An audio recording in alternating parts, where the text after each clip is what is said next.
Thank you everyone for coming here today to attend this talk by Dejanir. Thank you, Dejanir, for coming, presenting a competitive search theory of asset pricing.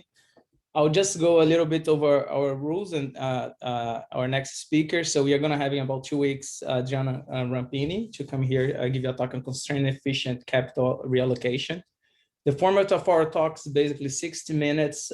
We have several panelists that try to can stop the to make comments or ask questions. During the 6 minutes, you feel free, if you're a regular attendee, to type your questions on the Q&A. In the end, we are going to have some of these questions brought up to discuss live, so you can stay for an additional 15 minutes of Q&A. And we have a list of, these are a list of our invited panelists besides our regular panelists. Thank you everybody again, and please, Dejanir, it's your turn. You.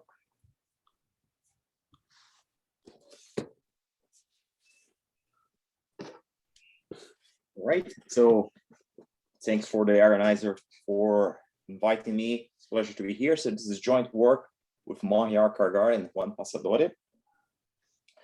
So the motivation for this paper is to think about the effect of liquidity on asset prices. So question of a very long tradition, but we focus on the impact of illiquidity during periods of crisis. So the COVID-19 period provides a great laboratory for us to think about these questions, where we see the price of risky assets plummet during this period. It's almost like a 4% drop in equities, an increase in spreads for both investment grade and high yield bonds, whilst interest rates go to basically zero. At the same time, we see a deterioration of liquidity and a sharp portfolio reallocation. So a lot of trading happening.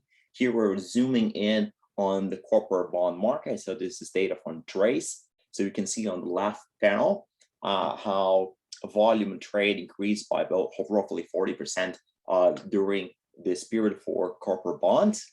And on the right-hand side, you can see that a sharp increase in transaction costs. So basically, transaction cost goes to 150 to 200 basis points, depending on how you measure. So sharp increase in transaction costs. So a lot of trading gets more expensive, and also it takes longer to get executed. Moreover, the policy response to this event also focus on liquidity and risk. So the central banks are buying risky assets, such as the corporate bonds, and also stated as its goal of the policy to improve market liquidity. Therefore, policy analysis requires a unifying framework that allows us to think about risk premium and liquidity at the same time. The challenge is that our workhorse search model that has been very successful about thinking of volume, transaction costs, bid-ask spreads, and so on, typically abstract from risk premium effects. So for instance, if you consider the Lagos and Rocheto environment, usually we're going to assume quasi-linear preferences that allow us to shed light on the liquidity aspects, but abstracts from any kind of risk premium effects. So what do we do in this paper is we provide a competitive search theory of asset pricing. So competitive search is going to allow us to relate to standard asset pricing models in a more natural way. So as most of the asset pricing literature focus on competitive environments, so this provides a more seamless integration. And what do? We build on Lester, Rocheto, and Weil, bringing wealth effects. So that basically will be a key theme of this presentation, how to bring this wealth effects to the forefront. So we're going to consider investors with CRA and Steinzing preferences in Lucas economy with directed search.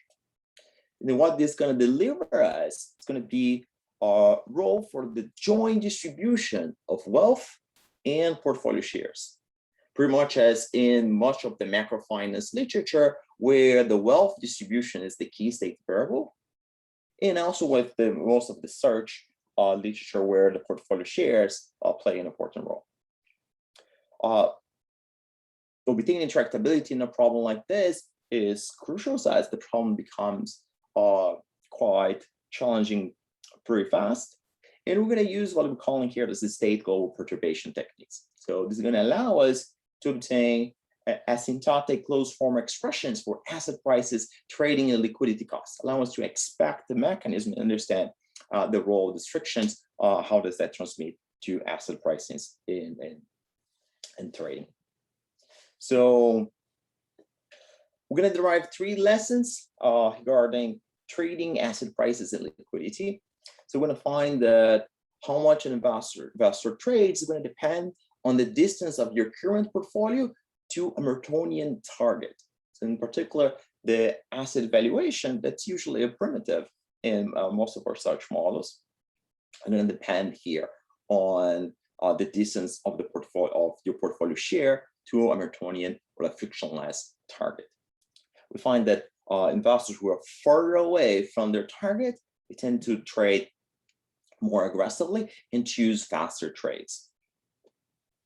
Regarding asset prices, you're going to see that the effect of these frictions on the risk premium will depend crucially on the distribution of portfolio shares in the column.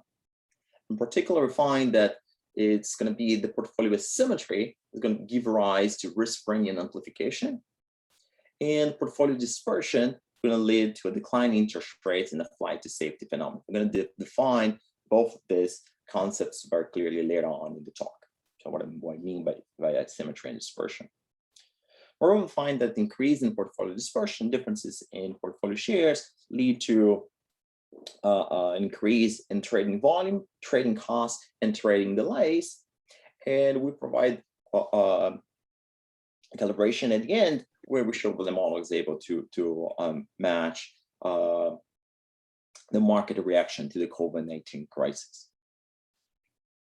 So this paper touches on several different literatures that many of you have contributed to, both on search, on asset prices. In interest of time, let me jump directly into the model. So this is a continuous time model, infinite horizon, endowment economy. Endowment is a geometric Brownian motion, okay? And agents have access to 2 assets, a riskless asset that trades in a frictionless market, and a risky asset that— Dejanir, could I ask a question? Sure. When you say risk premium, like we know in search models, you can decompose risk premium into like due to risk premium due to credit risk or risk premium due to illiquidity. So when you say risk premium, which one are you talking about?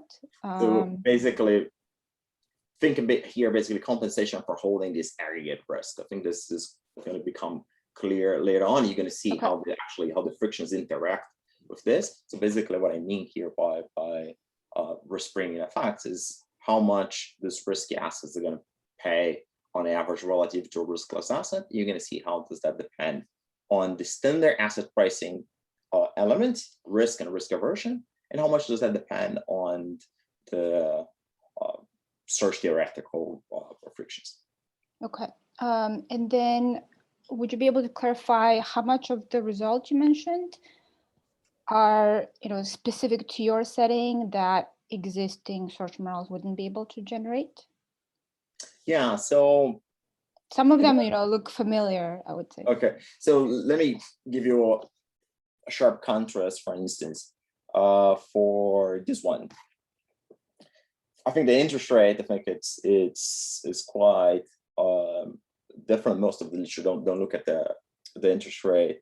The follow asymmetry, for instance, if you think about Galeano 2009, for instance. So there, in that setting, we're going to find that there's no risk premium effect in there, despite of the transaction costs and the frictions in there. So why? So we're going to come back to that when we discuss this. Basically, in his setting, there's essentially like symmetric effects of the frictions, both on buyers and sellers, so that you don't get any amplification at all, right? So here we're going to get things that are different. Moreover, most of the effects they're going to talk about here, if not all, they are going to be related to wealth effects. So basically all driven by wealth effects, which I think is the key difference here, is most of the literature are going to focus on settings where you don't have this sort of pull-off effects. And here they're going to be crucial for us for most of what I have to say.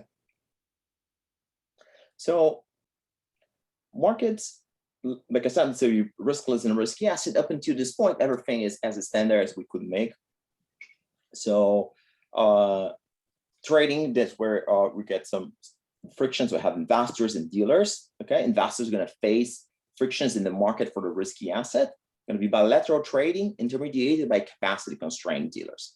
Okay, so these investors are going to buy and sell through dealers, and this is in the sense in which this is a bilateral trading.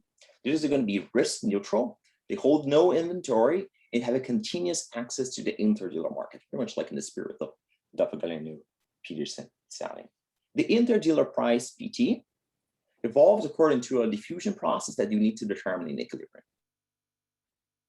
So what the Sorry, just so I understand, the capacity constraint is they can't hold capacity. They can't hold inventory. Is that it? No. It's something else. So let me show you that in probably one slide. Oh, okay. So it will be very clear. So it's a capacity. The capacity constraint is in the limit on how many orders you can. Oh no. Okay, I understand. Sorry, gotcha. So what the dealers can do, they're gonna post contracts that are characterized by the number of shares sold to investors, if n is positive, the investor is buying, and an intermediation fee. So what is this? The investor is going to buy, let's say, a risky asset from the dealer. The investor is going to pay the interdealer price PT plus the intermediation fee. Okay, so you're going to choose a contract. The different contract is going to have different intermediation fees, and this is how much the investor is paying when he's buying, he's selling, he's receiving the interdealer price minus fee. Okay, so dealer's going to hold. This is Randy. Yes. You obviously assume this is not possible, but the individual investors would have an incentive to maybe post contracts and trade amongst themselves, eliminating the middleman, right? That's true. I'm not allowing that possibility at all here. Yes. So I'm basically forcing these guys. Maybe that is an institutional restriction, or it's just. Yeah. So if, for instance, the approach, or what is that?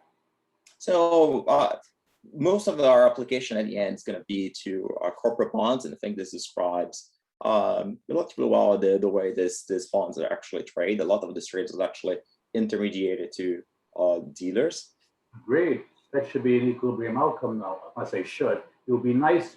It may not be that hard to derive that as an equilibrium outcome, as opposed to an assumption. If you want to pursue that in future work. That'll be interesting actually. So I haven't thought about that actually. So how to notionize that, but that's interesting. All right, so this is what the contracts that dealers post. So I'm gonna denote the mass of orders of contracts posted by the dealer by DT. So this T of N fee is the mass of contracts and fee that are posted by the dealer. Investors are going to choose which contract to submit an order to. So that's basically the directed search component here. And we're going to note by iota the mass of investors sending orders to a particular contract.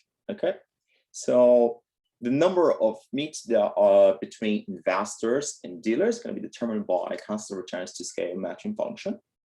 Particularly, the order execution is going to depend on the market tightness theta for any given contract. So we're going to be given by the ratio of dealers to investors. And the trading speed at the end will depend on this market tightness. Okay, so investors' order are going to be executed with intensity alpha theta, right? And alpha theta takes this familiar power form, or eta going to capture the curvature of our matching function. So this is the dealer's problem here. Can I ask a question about the end? That's the thing from the competitive search might not be so commonplace, right? I mean, normally you post a price and the tightness or something like that. Yeah. And the question is, are you assuming that you can post only one package and fee, or can you post a menu, or yeah? So yeah, usually you can do this in different ways. You can post a menu, or you can post here. We're going to assume that you can choose a number of contracts of a given that are specified by a given number of shares and intermediation fee. So it's not quite like a menu. That would be like the intermediation fee as a function of n. My guess is that would be equivalent if you did that that way. So the way that actually works here is like should be clear. So this is what the dealer is choosing. Okay, so the dealer is choosing the mass of contracts of a given pair N and V to maximize its expected profits. So this is the mass of contracts that the dealer posted. This is the rate at which dealers meet investors. Investors meet dealers at rate alpha, and dealers meet investors at rate alpha over theta, times the expected profit that you get, the profit that you get from that contract. It depends on the contract size N and the intermediation fee, because the investor going to pay the fee. Doesn't matter if it's buying or selling. It depends on the absolute value of N times the intermediation fee. Here's the capacity constraint. So Ben, like the question that you asked me a few minutes ago. So the capacity constraint is specified in this way. So the total mass of contracts that you posted, weighted by the contract size, cannot exceed a given parameter d bar. So this is the way that I'm parameterizing the capacity constraint. All right, and this is actually different from the typical way that we do it, like in search, where we assume like a free entry. So we're going to explain that in a moment.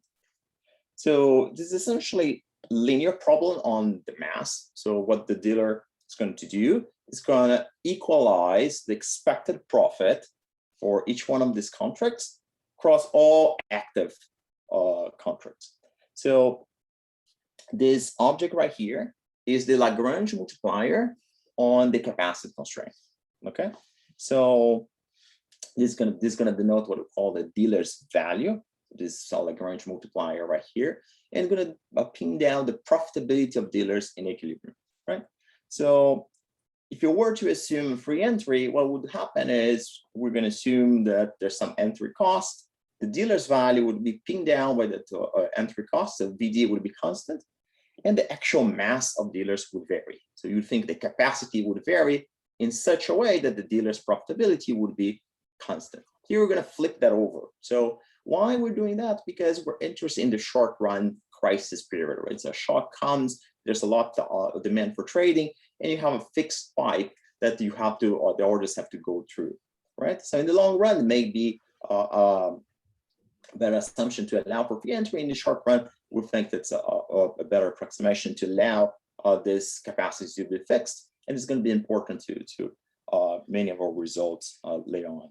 Dejanir, a clarifying question. So is the dealer holding at any time inventory, or is just has a limit? Okay, Zero just inventory. buying and selling. Buying and selling. So okay, so then you need an integral condition that equalizes like the buying and selling condition, so that it equalizes to no exactly. holding. So this is going to have like a market clearing condition at the end. They're going to pin down the fact that all the assets at the end are going to be in the hands of the of the investors. The way that to think about this is you have a continuous access to an interdealer market. So a client comes, sells some assets to you, you dump that immediately into their dealer market, trade at this competitive price, and this competitive price is going to be such a way that their dealers hold no inventory. So that's basically how this is going to work. Sorry, you should have it on the individual problem, not on the market clearing. And the reason is that you could have one, if you put it straight on the market clearing, you could have one dealer that has a positive position, one dealer that has a negative position, like inventory.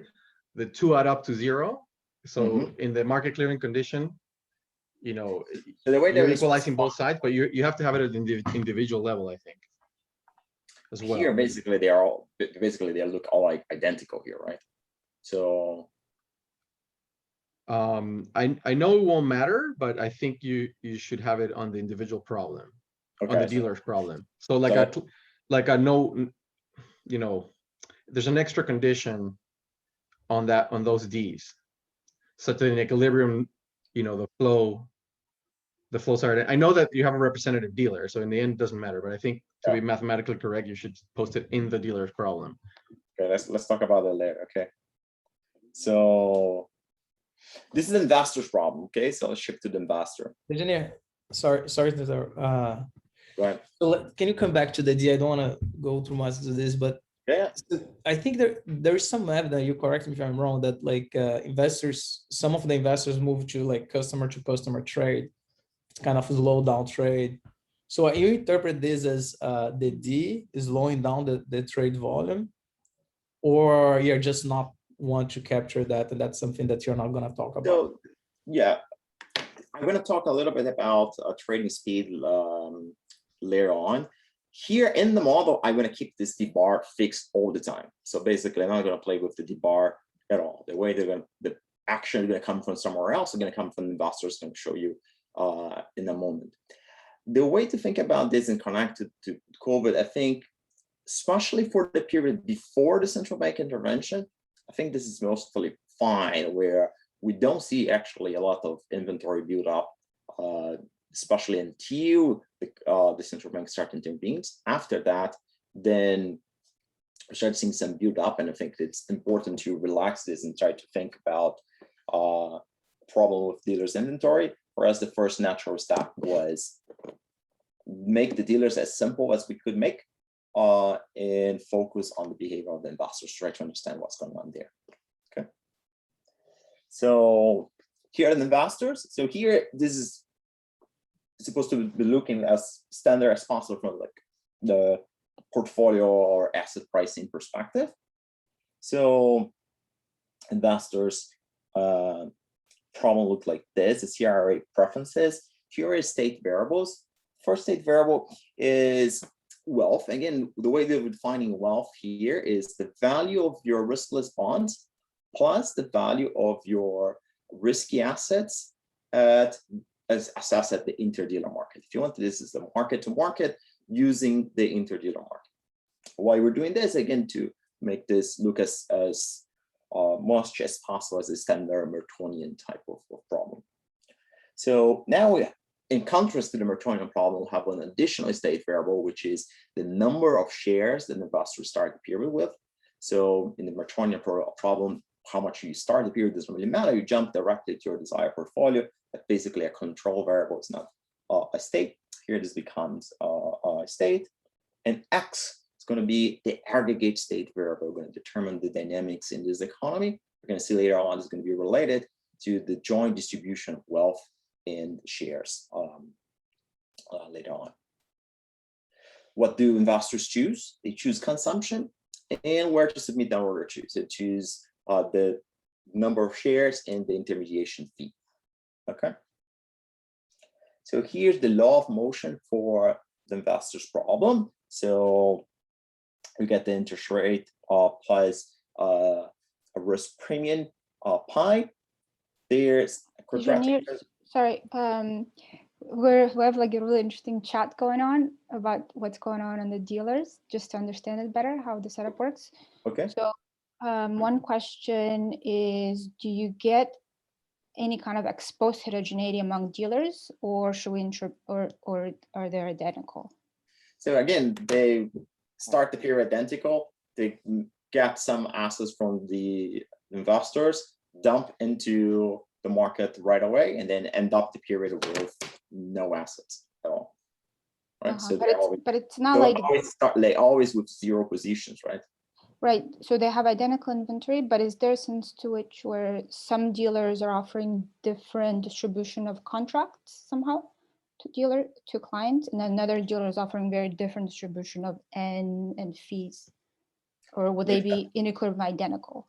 Right? So like Seth mentioned, that at the end, they will have like a representative dealer here. So you can think that they're all going to offer the same. Okay. Right. It's not actually material. You could imagine that there's a massive dealers that choose something, that choose something else. They're all indifferent, and that would be basically the same.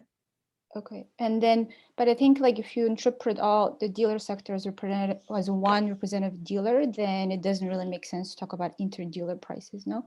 So maybe the best interpretation. I meant they're all identical at every period, right? So then they meet different investors unload their positions in the assets. Next instance, there are equal again. It's not that they equal, they all meet exactly the same people. So this is the law of motion of wealth. So there's also a quadratic transaction cost that we're going to explain its role in 2 or 3 slides. Consumption, this is how much your wealth is fluctuating with the aggregate shock. If you trade, you're going to pay this intermediation fee. Okay, and your shares, we're going to evolve according to the number of shares that you're buying or selling, and depends on this Poisson process with intensity for theta of n and v, right? So depending on what you choose, if you choose a contract with market tightness is relatively high, you're going to trade faster. If you choose a different contract that has a different market tightness, and you trade at slower speed. One very important thing. So at this point, investors are heterogeneous in only one dimension. Okay, and this was to make this as simple as possible. So they're only different in their initial holdings of the risky and riskless asset. Okay, so what they want to do eventually is to hold exactly the same portfolio, and in the long run, basically, this trading friction go away. So for most of, we're going to say this simpler setting is enough. But at the end, we're going to relax that. We're going to have differences in preferences such that actually search friction will matter even in the long run. Okay, so for now, simplest possible setting, the only difference in heterogeneity in endowments, no heterogeneity in preferences. Dejanir, can you comment a little bit on the quadratic costs? Yes. That's something, I mean, in addition to what is usually assumed, I wonder if it's for quantitative reason, for all theoretical reason. Just it's a bit like it's basically a trick. So I'm going to show you in a moment what this is doing. So this is going to allow us to do a simplification of this problem and make it attractive. Actually, it's going to help me in one moment. So probably 2 slides to get there, 2 or 3 slides. So this is the market clearing conditions. We assume that this cost and the dealer's profits here that eat some of the resources is not going to be essential to any other things they're going to say. Today, here I'm imposing that all the assets are being held by the investors, and the total wealth must be equal to the value of the risky asset. Okay. Are you going to take that chi to 0, or is that what you meant to answer Pierre? No. So so it's a technical. So then it's more than a technical condition. It's it has an economic role. It does. Let me show you what it does, and then you can tell me what you think. So, all right. So let's start the equilibrium characterization. Okay. So from the first order condition for the dealer, we essentially get this relationship here. So on the left-hand side, we have the proportional intermediation fee. On the right-hand side, we have something that's increasing on the market tightness and also on the dealer's value, this PT. So this is going to capture like a trade-off between cost and speed. Okay, so contracts that have a higher intermediation fee are going to attract more dealers. Therefore, it's going to be easier for the investors to find the counterparty, and they're going to trade faster, right? So an investor can pay more and trade at faster speed, or they can choose contracts that have a smaller intermediation fee. It's going to attract less dealers. It's going to be harder to find the counterpart, so it's going to take longer for you to trade. So this is the investor's HTB equation. So this part is supposed to look like a standard Merton problem. So remember, X is the state variable, the aggregate state variable in this economy. So it's a keep track of the time varying investment opportunities. And this term in red captures the impact of search frictions. Okay, with intensity alpha theta, you're going to meet a dealer.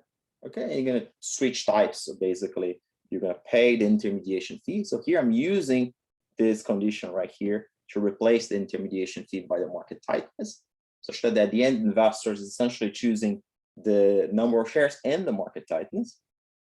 And then you trade and you change your asset position. Okay.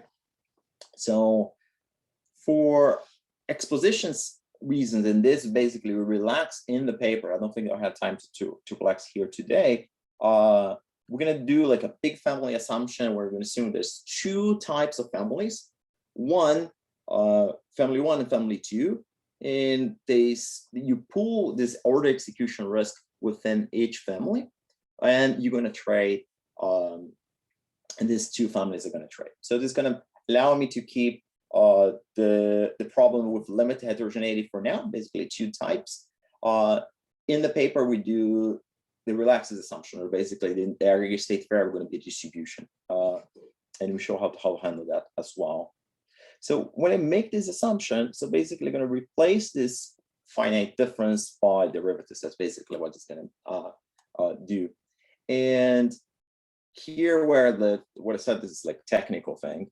So like when I make this assumption, basically the problem would become otherwise linear on their number of shares. You go to corners all the time. So to convexify it back, I put this kind. What I show is, for instance, if you had like a quadratic marginal valuation for the asset, like in some of our search models, that would be identical to assuming like some curvature on the asset valuation function. So you could come from the risk, or it could come from this assumption. This is basically isomorphic. This allows me to use this simplification. Otherwise, I wouldn't be able to do it. So.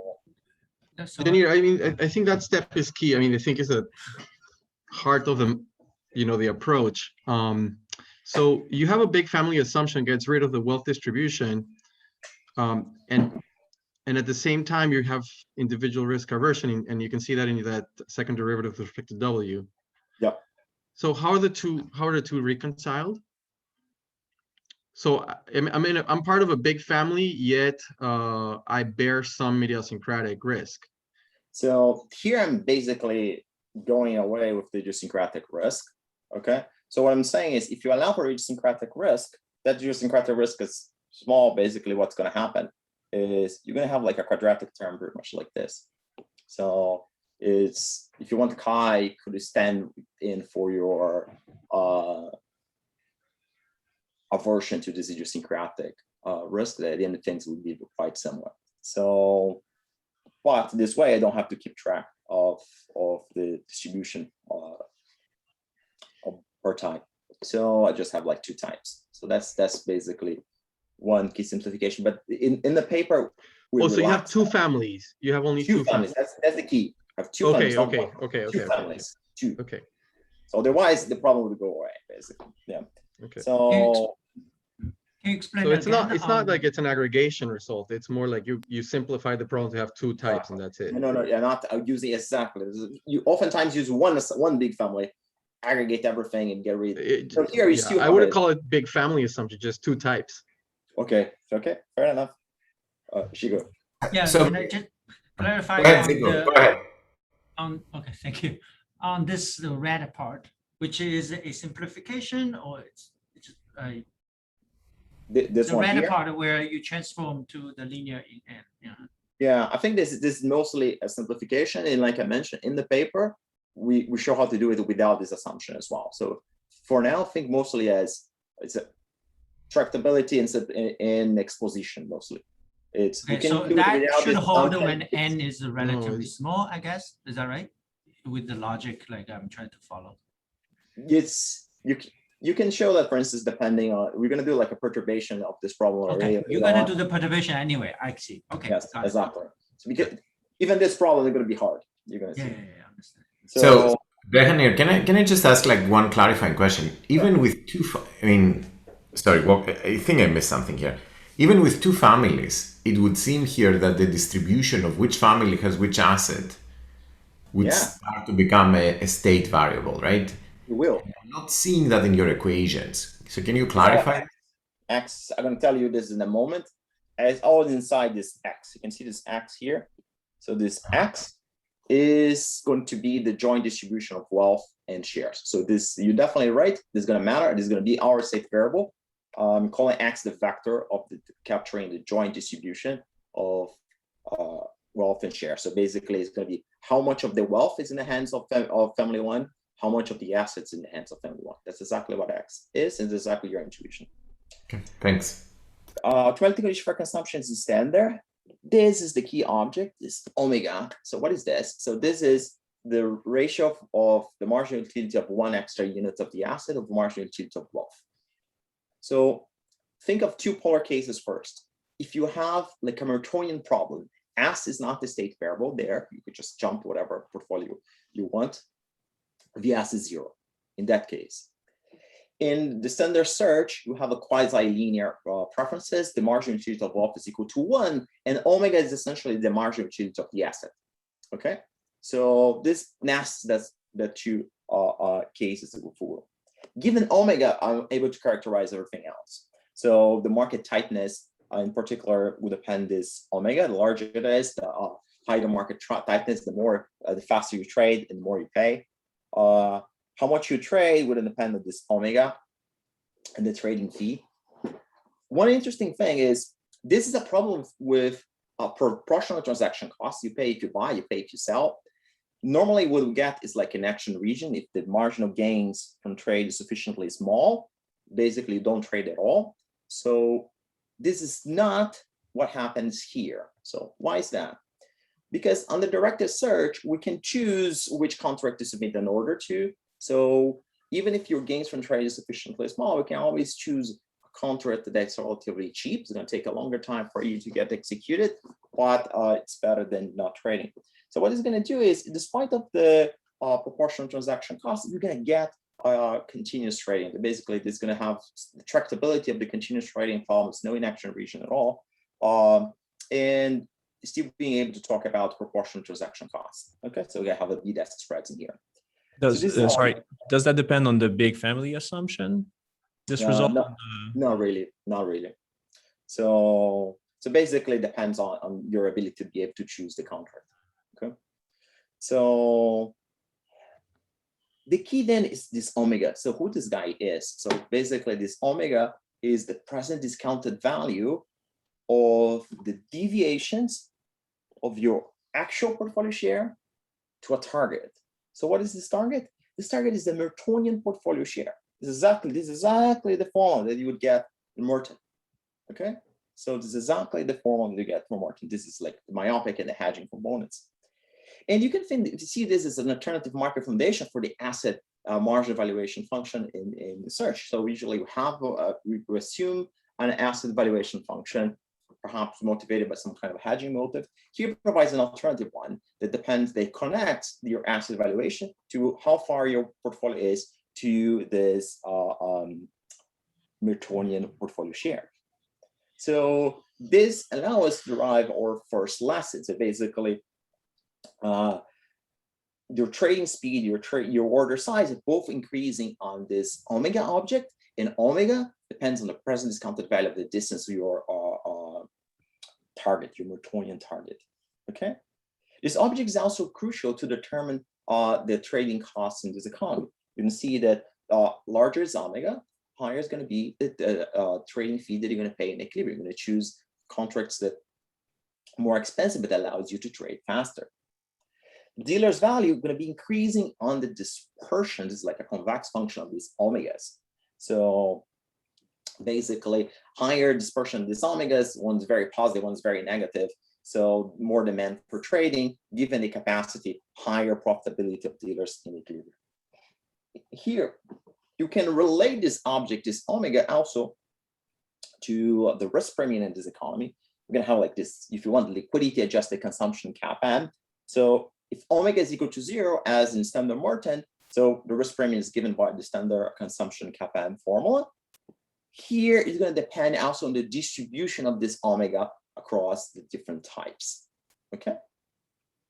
Here comes the question that Stav was asking me. So who's X? I haven't told you up to this point. It's basically the aggregate endowment and two key state variables. X, the share of wealth held by type 1 So, little Dejanir, can I ask you to go back on the previous slide? And I just can you tell us a bit about the sign of the second term? I see there. I'm gonna like show you how this term looks like in the perturbed economy. That's kind of one of our goals, try to understand and go deeper into this term. Okay. So we're gonna get there next. Okay, perfect. So there's two state variables, X and S. And to solve this, basically, you need to solve for functions and prices that are functions of this states, of this joint distribution, and also in the value function that depends on the aggregate state and the individual state as well. So this end up like having to solve like a 5-dimensional PDE if you want to solve this numerically. So we're going to go a different route. So what we're going to do, we're going to use some perturbation techniques that are going to allow us to characterize this very sharply, this economy. We're going to make the following assumption. So we're going to consider a family of economies indexed by epsilon. Epsilon, I'm going to index the variance of the aggregate endowment. Also, epsilon, you're going to index the magnitude of the capacity constraint. So why do I need both instead of just one? As I reduce the risk in this economy, I reduce the demand for trading. If I keep the supply fixed, essentially asymptotically, the supply is abundant and there's no first order impact of liquidity frictions. So basically, I want supply and demand to move at the same speed as I move epsilon. So that's why I need both of these parameters indexed in the same way. So therefore, for every economy that I fix, for every epsilon, I have a value function that depends on our state variables. If I look at the epsilon equals to 0, this got a benchmark that's relatively simple to characterize. There's a kind of riskless asset and a risky asset that has no risk. So it's going to be very simple to characterize. But we're going to be particular interest in what we call the first order correction, the first order term. Notice that this, and this is in contrast to a standard perturbation approach like in macro, we're not going to impose that this is linear on the states. If you linearize your problem, you're going to look and then small deviations around the steady state, you're going to solve for linear functions. No risk premium effects in there, no state dependency. Here, you're going to solve for entire functions of this object, okay? So how does this work? So first, to characterize the epsilon equals to 0 economy. Very simple. It's going to be a non-stochastic economy. The value function is what you think it is. One complication is theta is indeterminate. It's not trading, so you don't care about the trading speed. Okay, so this is going to make the problem the perturbation non-regular, like singular, and you're going to have to use some bifurcation methods that I don't have time to explain, unfortunately. Then you're going to be able to compute the first order term. So up to 0 order term, S doesn't matter at all, right? Up to first order, that's the objects that we're interested in. The value function now going to depend on your portfolio share, okay? So it depends, now this is going to be concave on the portfolio share. Remember, Newtonian case doesn't matter what S is. I can characterize basically in closed form what is this omega object, depends on distance between your portfolio today and myopic target now. Makes actually everything very simple. Can characterize the consumption to wealth ratio, market tightness, and the order size. Can characterize the individual problem very sharply. So what I want to do next is to aggregate that up and look what happens to asset prices. Okay, so that's basically what I want to do.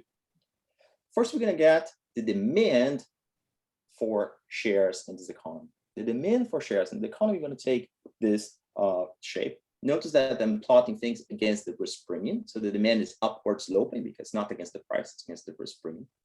Right? The higher the risk premium, the more shares you're going to demand. There's also the supply of shares, so the sellers in this economy. So the higher the risk premium, the less you want to sell, more you want to hold. And you're going to find the risk premium when the supply and demand basically meet each other. Notice that the risk premium in this economy will depend on the standard asset pricing forces. The risk premium depends on the risk and risk aversion, but also depends on the distribution of portfolio shares in this economy with this new that are basically parameters. And this distribution will determine when you have amplification. So that's basically what I'm trying to understand next. So when exactly this term are going to deliver amplification, when we're not. So if you want Pierre, like this is kind of capturing the effect of that additional term on the liquidity adjusted consumption cap. So let me start with the simplest case, the case where everyone starts at their portfolio share. So on the left, I have the state space. So X, your share of wealth of type 1, S, the share of assets of type 1. Now everyone is at their desired portfolio. There's the supply and demand meet at the point of no trade. And of course, no trade, there's no amplification. So that's simple.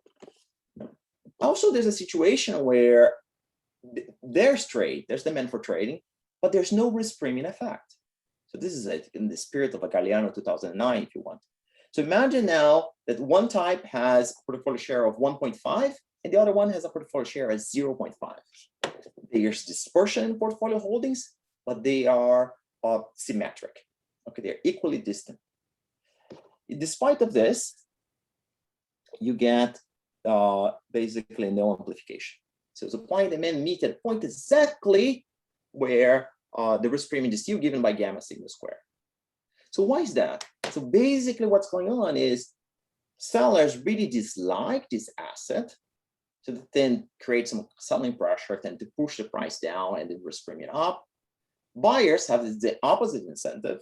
They like the asset now, given that what they're holding, the premium is it's great. So basically they create a buying pressure to push the price up and the risk premium down. With symmetric portfolio holdings, these two effects exactly cancel out and you have no risk premium effect. Okay. So, but there's nothing here that prevents you from having asymmetric positions. So basically what this is going to do, for instance, suppose that the sellers are disproportionately far from the target portfolio. If the sellers are disproportionately far from the target portfolio, it means that they're going to create a disproportional selling pressure. Now this is going to tend to depress the asset prices and increase the risk premium, amplifying your standard gamma sigma square forces, right? So we think that this type of effect is quite important, especially if you look, for instance, at the COVID-19 period that's going to be a key application for us. Assets that suffer the most are not the ones that are more exposed to risk, are the ones that suffer the largest selling pressure. All right, so I think that this type of force is kind of important. Basically, you need this asset distribution become a key state variable, but also we're going to see that how to create this asymmetry endogenously in a moment. So Daniel, I lost you there for a second because I'm assuming here you have only the risky asset being in positive supply and the bond being in zero net supply. So it would seem that the position, you have two families, by market clearing, their positions are mirror opposites of each other. So unless you have something else, like a difference in risk aversions that makes me, because of the lotteries I've won in the trading game in the past, end up with something I really don't like, I don't see how you can get this effect here. Like it seems you have too much symmetry in this model to be able to understand. The wealth shares can be different. What matters is the portfolio share, right? So you're right. So the total amount of shares in one hand, in total family there, is the mirror image of the other, because the wealth shares can be different, right? So then what you're basically describing is this case where X equals a half, which is they have equal shares. Then is what you said is exactly true. Then there's a mirror image, and then it doesn't happen. As soon as I move away from that case, so around here, then you can got it. Like the basic idea is, suppose that I invested in stocks and the economy did very well. I may end up with a fraction in stocks because of that. That's very far away from where my target is, and then I'd want to kind of rebalance back. Exactly, that's the key. That's all about rebalancing back, right? So interest rates, so we also have effects on interest rates. So this is, if you remember, this is essentially the Lucas economy expression for the interest rate, except for the term in red. So now what matters is not the asymmetry, but actually the dispersion in portfolio holdings. As soon as we move away from the symmetric case, is tend to reduce the interest rates, create like the flight to safety type of phenomenon that I talked about before.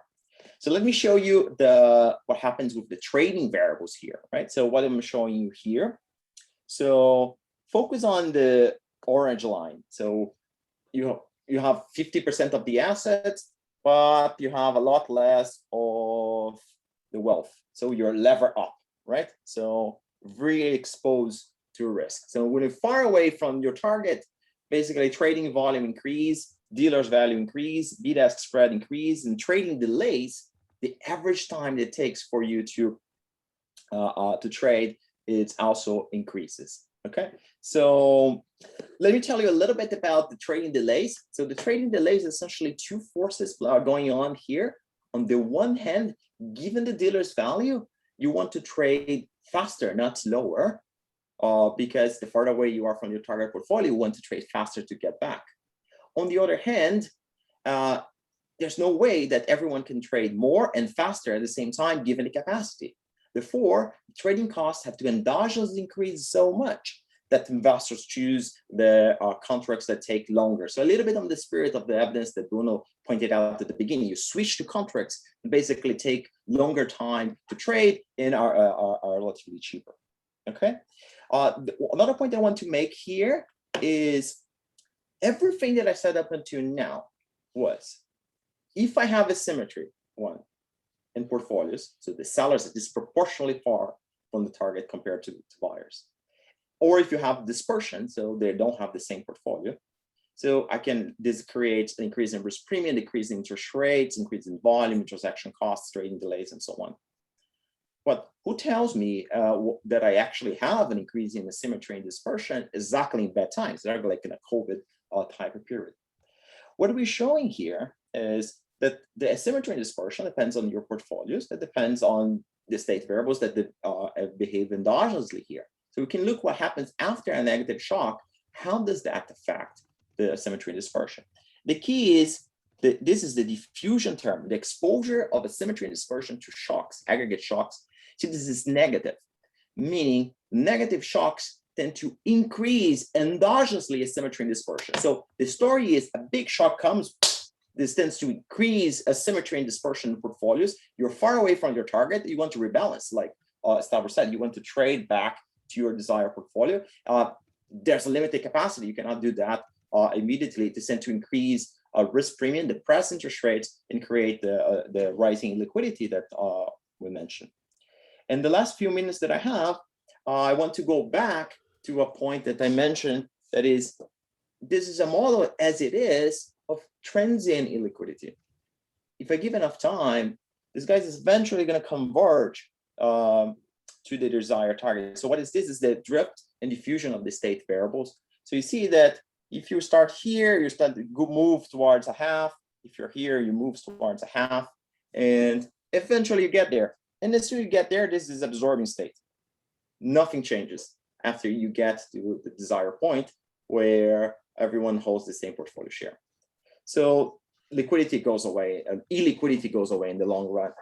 So one way of relax that is, let's introduce difference in risk aversion, right? So it's simpler if you do it only with risk aversion and EIS fixed. So we're going to introduce Epstein's preferences. Basically, this is going to be like Galeano and Panagias meets Lester Hochschild way, if you want. So we're going to difference in risk aversion. Like in there, we can characterize this up to first order basically in the same way that we did before, but now the target portfolios are different and you never quite converge. They're always trading. So even if you reach your desired portfolio, you got a shock, you move it away, you have to move back, right? So there's no absorbing state. This is a calibration. You're going to calibrate this to match standard asset pricing and some key trading moments from the corporate bond market.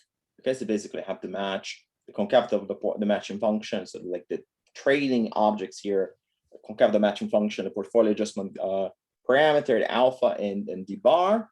I also have to parameterize the degree of heterogeneity in risk aversion, and the rest is kind of standard. So what do we do that? So basically, we're able to generate trading moments that are in line with what we observe in the corporate bond market on the one hand, and kind of asset pricing facts that are in line with what we expect. So we match basically the average trading cost for the corporate bond, the average turnover, the customer dealer contact frequency, the claim on the premium on a levered claim, basically also match the interest rates, risk aversion, and so on. And the key is, what if I turn off the frictions? So basically, I boil down to a simplified version of Stavros' paper without the difference in EIS, then I don't get it. So basically, you see that the effect on the risk premium basically goes away, and you don't get the type of amplification that you're getting. So the frictions actually are doing the heavy lifting in this setting. So in the very little time that I have left, so let me just tell you about the last exercise that we do. So we want to look a little bit of dynamics. What happened if in this economy, I have a large shock, okay? So I have a large negative shock. So what's gonna happen is, well, a large negative shock is gonna create a need for portfolio rebalancing. There's gonna be a higher demand for trading. And like we mentioned, it's gonna create endogenously an increase in portfolio symmetry, increase in portfolio dispersion, in affecting trading costs and volume. So basically, so this is all normalized to what is the stochastic steady state in this economy, at the point where, in the absence of shocks, you converge to. You see that this is relative to that benchmark. So it's like 25% increase in the risk premium. So if its risk premium is 4, it goes to 5. So the bid-ask spread increases basically tenfold. The volume increased by 20%, and the data is like more like 40. So you get like half of it with this channel. Interest rates, it starts at 1%, it goes down by basically 1%. So interest rates will go essentially to 0. So the model is able to generate dynamics that are roughly in line with what we observed during the COVID-19 crisis. So let me summarize. So let me summarize what we did. So we provided a competitive search macro finance model. Okay, so we introduced competitive search frictions in the standard asset pricing model, meaning a model with standard wealth effects and standard preferences. You use perturbation techniques to obtain closed form solutions. I didn't have time to talk about today. In the paper, we relaxed the big family of 2-type assumption and show these techniques work even in the case where have general distributions. Basically, our formulas extend to that case as well. You get expressions for interest rates and risk premium in terms of general distributions. That goes pretty much in line with the more simplified formulas that I'll show you today.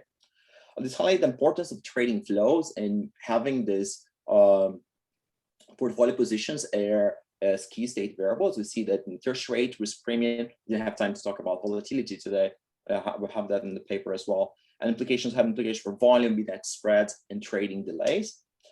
We think that there's a lot to be done here going forward. So we have like very simple dealers, no inventory. But I think the very interesting stuff related to dealer inventory that we want to explore. A lot of policy questions that I think you could ask a setting like this, that how exactly intervention will interact with the liquidity and risk premium frictions. So we think that's this a setting that can potentially be useful and try to bridging these 2 different areas, like the standard macro finance asset pricing model and the search frictions. Thanks. Thank you, Dejanir. Now we're going to start the Q&A portion of our talk. All the panelists feel free to ask questions, and to our attendees, please use the Q&A to post any questions and comments. We are going to try to bring live any of your questions. So I have a question. So what's the interaction between in the version with 2 risk aversion levels? What's the interaction between the differences in risk aversion and the amplification that you get from liquidity? So my intuition tells me that the more different the risk aversion rates are, the less amplification you get from liquidity. And the reason is, I think, like if one guy's close to risk neutral, and the other guy's like risk averse, and you have some shock, you know, the risk averse guy wants to get rid of the asset. That puts a lot of price pressure. But the more risk neutral the other guy is gonna, like, his demand is gonna increase by more. Yes, I think there's a little bit of two things going on here. One is, what is the average risk aversion here? Kind of reduce the risk aversion of everyone by half here. I'm going to essentially reduce the risk premium. So if you make everyone more risk neutral, but equally different. So this is going to reduce the risk premium naturally. But also, if you look at the dispersion, so fix the mean now and increase the dispersion. That's the right way to do it. And risk aversion. So this now tends to increase the simplification, right? So in the following sense, the target portfolios now are different. So that's like the key. So then naturally, this guy is going to gravitate around points that are quite different. So you're there, and then eventually you get a big shock. A big shock now with these portfolios are very different. One guy is very levered, the other one unlevered. It's going to create a large movement in their portfolio positions in a large need for portfolio rebalancing. So the more you make these guys different, fixing the average, the more this is of course them to increase after the large shock. I have a question. If you show me the equilibrium trade contracts that are offered, so you have small n, small phi, are they? Is it? That's a good question. So when I show you one, right? So I show you. You show a lot of graphs, but maybe I missed it. I didn't show you the other one. It kind of behaves similar to this thing. So no, this is not what I'm asking for. I'm asking for, show me the per unit cost and how it behaves when I increase the units. Because it seems like when you have linear contracts, you don't have the smallest gain people trading. So now you need to have a smaller per unit cost for the really small guys than for the large guys. Is that correct? So you want the cost divided by the price. Is that the proportional cost per unit or no? Exactly. I want the proportional cost per unit because that seems like. So all the costs that I show you is per unit here, right? So since the way it's specified, the contract was already per unit. The fee is the total cost that you're paying, like fee times n. Okay. So this is the total cost that you pay. Fee is for every unit that you buy. This is how much you're paying. So and that's basically what you're looking at. So it's the cost per unit. You can look at the levels or divide by the price. So my trading demand is higher the further I'm from 0.5. Is that? Yeah. Okay.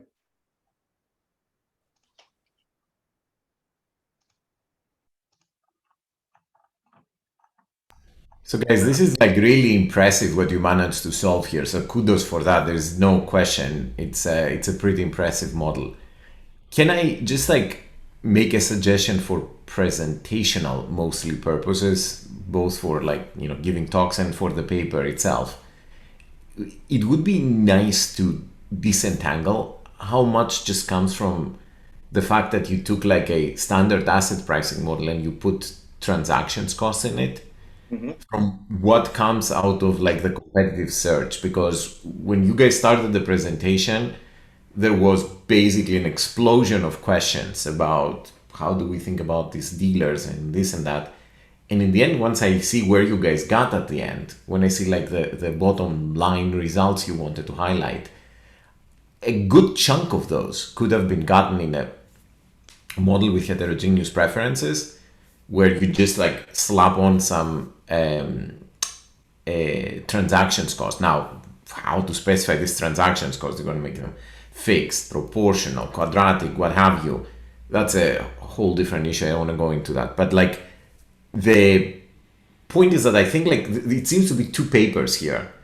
The one paper that is deriving all the asset pricing results, and for which, you know, what many of us have discovered in other contexts, that I think, some of us call it V sub X divided by V sub S, you call it V sub W divided by V sub S, but the marginal value in the bond versus the marginal value in the stock becomes key. That's present pretty much like in any model that has some notion of transactions costs, and you aggregate it. So that's pretty nice. I think Raman Upal and Bernard Dumas, I think, had a paper where they kind of did something pretty similar in a more conventional transactions cost setup. All I'm asking is just help us understand how much of these results are coming from transactions costs and how much of that come from the fact that you are kind of endogenizing these transactions costs with these dealers. I think there's a little bit of both, and I think you're absolutely right when you say that many of the results, but certainly not all, are coming from the presence of the transaction cost. There's some things that help, like I mentioned, the fact that you can choose the contract makes this not having an action region make the problem a lot more tractable. That's one benefit. But you can still think hey, what is coming from the key thing that the search is giving you is the endogeneity. It allows me to talk about this. If you don't care about this, if you don't want to see how endogenously this transaction costs react, so notice that this is really about, at the end, seeing the simultaneous increase in the transaction costs and the impact on the trading and the asset prices. Of course, I can feed a path of transaction costs. Say I have a negative shock that affects the dividend, and at the same time, the transaction costs increase. Probably a lot of what I showed you before this would be very similar, and that's true.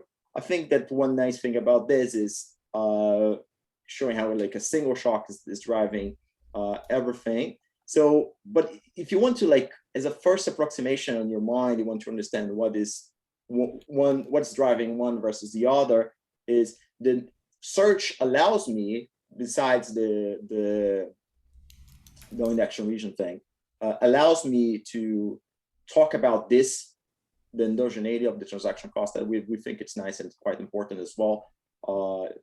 If you want to move this forward and talk about policy, you want to know how policy is going to affect these objects. Dejanir, can I just mention one thing? I think that's one half of a good answer. I mean, I think Stavros is right, and I think framing the paper that way would be helpful. I mean, you're kind of saying, yeah, but we don't just slap a transaction cost on. We kind of have micro foundations for this transaction cost. It'll change over time. That's great. But I think you could also go a step further and say some of the objects that we're going to use to discipline this transaction cost can come from the data, right? I mean, you can look at the behavior of spreads across different volumes and stuff, and that will tell you a little bit what this thing has to look like. So anyway. I totally agree. One more thing I wanted to say on top of what you guys suggest, I totally agree. We need to kind of think about the exposition. It's also the presence of the search model on the background allows us to not have an action region. You're going to have continuous trading. I mentioned that in the chat.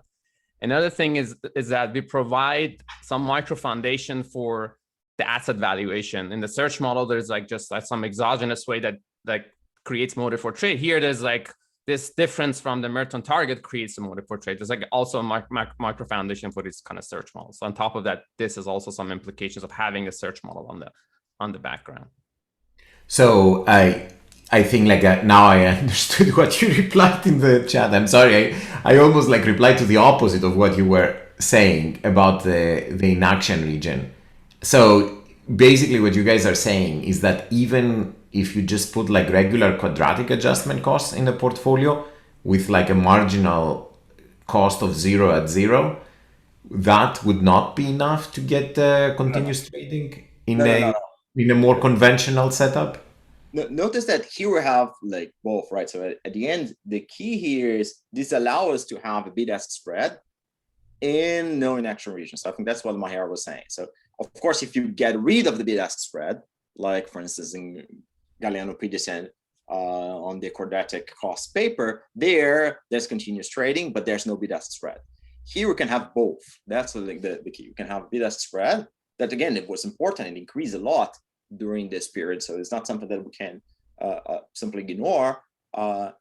This allows you to have your cake and eat it too. You can have the bid-ask spread and also have the continuous trading. And I think like it seems to me also, I think there's something about exposition that make me help.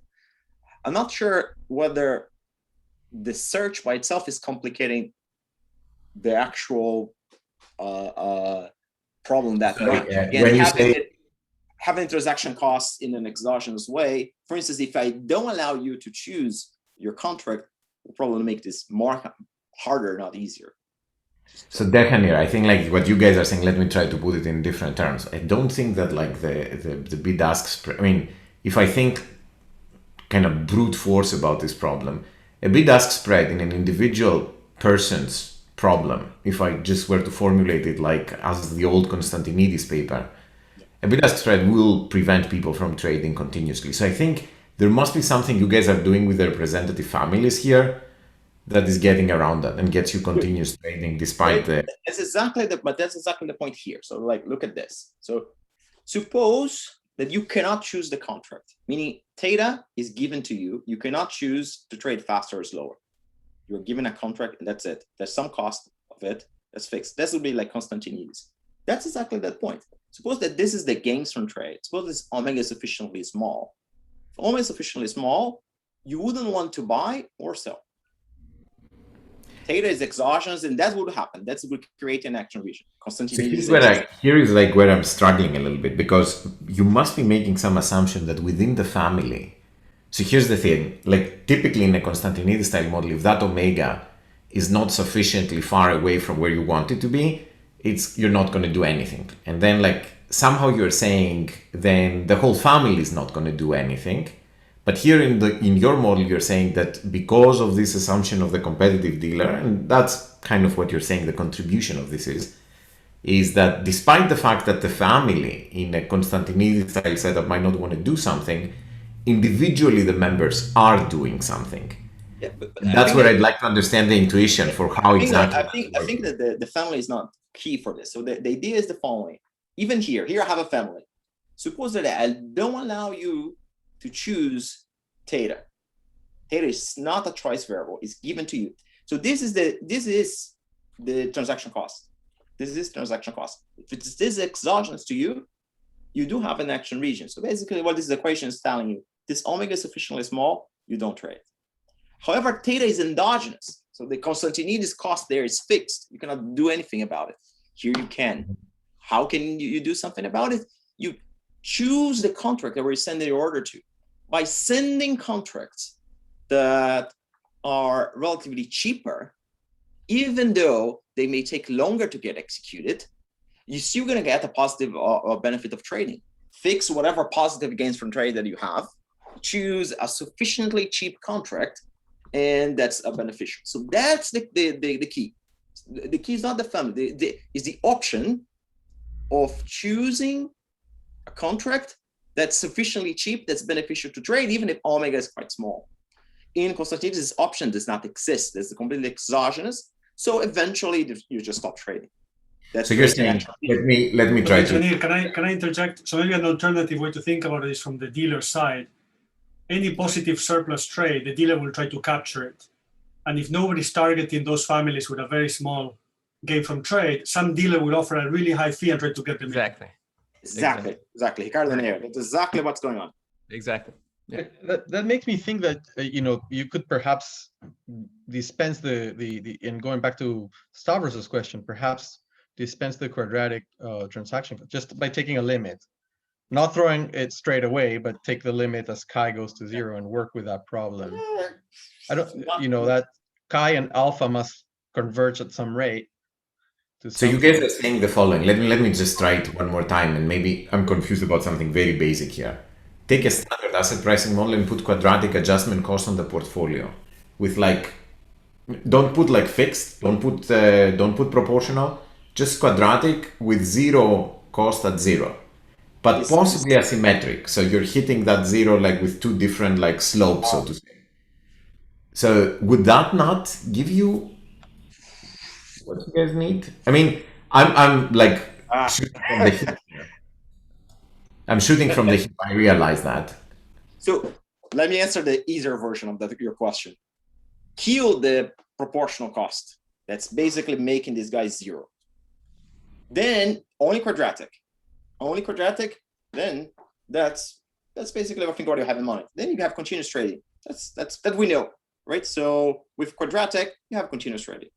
What's the issue? Oh, the issue is as soon as they put proportional costs as well on top of that, then this creates the problem.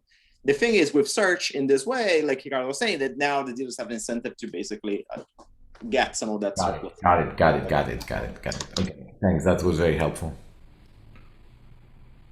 Okay, now we are a little bit over time. Sorry. Bruno, what's that noise? What's going on there? I have a further follow-up to my earlier question, if I may. So, you know, we all probably agree that the market structure is endogenous and foreign custom. If you tried to do competitive search equilibrium without dealers in this environment, it would be extremely difficult because, you know, in piss reading models, you know, either the workers post or the firms post, and in most goods, either the buyers post or the seller post. Here you don't know who's going to be a buyer, who's going to be a seller, right? So, you know, it's not clear how you'd set it up. And there could be lots of different equilibria where there's some cutoff and some statistic that says people above the cutoff will buy and people below will sell. So having the dealer step in is actually a good way to organize this market. You know, I don't even know how you solve it without dealers. And this is maybe an interesting way to think about dealers as an endogenous institution. Yeah, I think my reaction is, yeah, I probably wouldn't know how to do it as well, right? So, you don't have to do it with this paper, but you know, somebody in the audience ought to be working on that. Possible, yeah, but I think like it's. I think perhaps I think the lesson I think that for us very clear is Stavros is asking us is, can you at least isolate where the contribution of one part is coming, what the contribution of the other? I think more than perhaps literally killing the dealers from the paper is making it clearer what exactly is driven by having the complete thing, having the search environment as well, vis-a-vis what would be a more exogenous transaction cost. And we think that there's several benefits, but I think highlighting it, isolating in a more clean way, I think something that we can work on and try to deliver that in a very precise way. Why it's good actually to have searching here, so which we do think it is. So maybe let me ask a question here.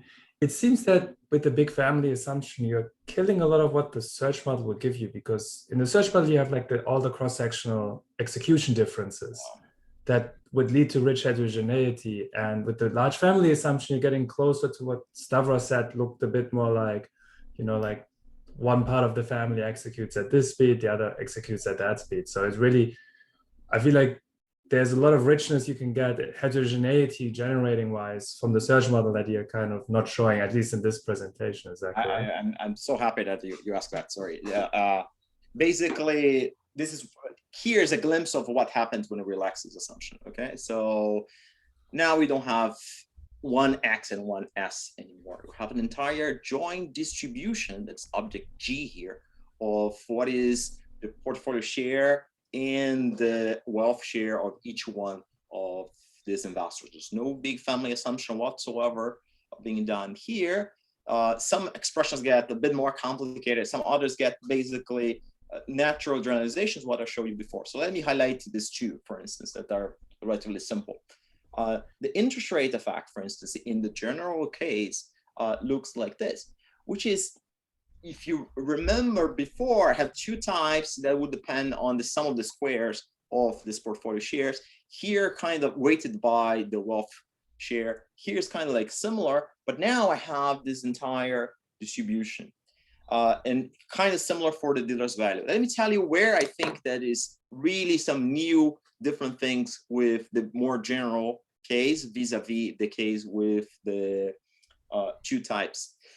What I don't have here is some kind of extensive margin effect when I have only two types. If I change the risk premium, someone who was previously a buyer becomes a seller. So kind of like the density around the boundary between buyers and sellers there would play a role in here when you have a continuum of types, because now you have not only, when I change the risk premium, you have an intensive intensive margin effect that you're going to change how much you want to trade, but also you may have more buyers or less buyers as well. So this is like a completely new effect that I kill when I make the two type assumption that is present here. But many of the expressions that we get when we relax this assumption, basically they are natural generalizations of this, what I presented today.